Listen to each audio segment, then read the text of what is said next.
लोकसभेची एकतर्फी लढाई नाही तर जनता सरकारच्या विरोधात असल्याचा दावा वंचित बहुजन आघाडीचे नेते प्रकाश आंबेडकर यांनी केलाय। पंतप्रधान नरेंद्र मोदी यांनी देशाचे वाटोळे केले असून इलेक्ट्रॉल बॉन्ड्स हा देशातील सर्वात मोठा घोटाळा असल्याचा दावा देखील त्यांनी केलाय। देशाचे पंतप्रधान हे गल्लीचे दादा बनले असल्याची टीका देखील प्रकाश आंबेडकर यांनी केली आहे। वसुलीखोर पंतप्रधान असे म्हणत प्रकाश आंबेडकर यांनी नरेंद्र मोदी यांच्यावर हल्ला चढवलाय। यावेळी त्यांनी काँग्रेसवर देखील जहरी टीका केली आहे। विरोधी पक्षाचा सेनाप्रमुख म्हणजे नाना पटोले निवडणूक लढवणार नाहीत तर त्या ठिकाणी सैन्य काय लढणार असा प्रश्न त्यांनी उपस्थित केलाय।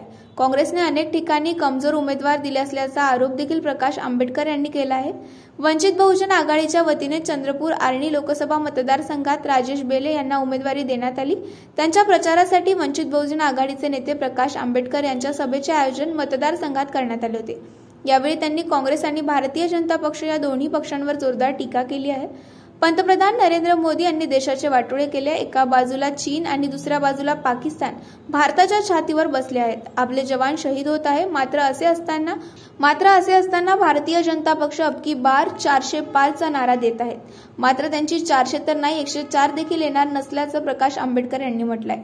ही लढाई एकतर्फी नाही तर जनता सरकारच्या विरोधात असल्याचा दावा देखील प्रकाश आंबेडकर यांनी केलाय। काँग्रेस आता मिंदे पक्ष झाला असल्याची टीका प्रकाश आंबेडकर यांनी केली आहे। काँग्रेसने आधी आपले अस्तित्व ओळखावे, भाजपचे एजंट ओळखावे, भाजपचे लोक काँग्रेसमध्ये बसलेले असल्याचा आरोप देखील प्रकाश आंबेडकर यांनी केलाय। व्यापाऱ्यांनी भाजपाला कितीही पैसे दिले तरी मत देऊ नये, नाहीतर तुमच्या घरी ईडी सीबीआयच्या धाडी पडल्याशिवाय राहणार नाही असं देखील प्रकाश आंबेडकर यांनी म्हटलंय।